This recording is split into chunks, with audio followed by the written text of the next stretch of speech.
پریدو دا ته یو نصیحت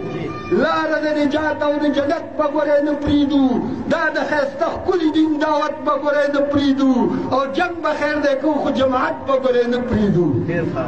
نه بګړېږو خیر دی د یو بل نه مرور به یي خو یو زموږ قرآن دی موږ په یو بل زړور به یي او یو مو د دنیا بیان د یو سنګر به یي او وړینو کې پټ مینه محبت به ګورې نه پرېږدو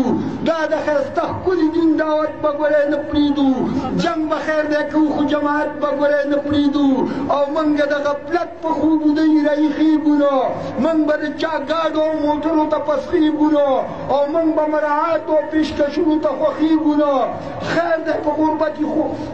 که غربت خو همت به ګورې نه پرېږدو دا د ښایسته ښکلي دین دعوت به ګورې نه پرېږدو جنګ به خیر دی کوو خو جماعت به ګورې نه پرېږدو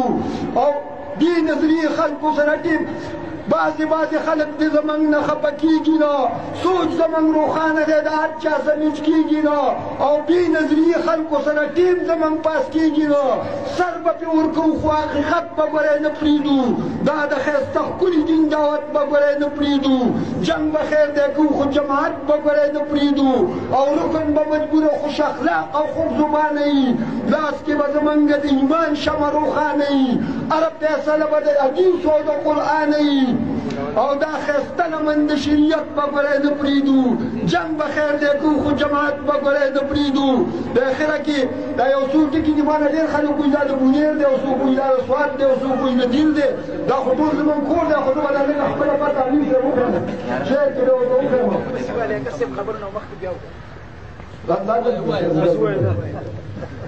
دا خپله پته درته ښیم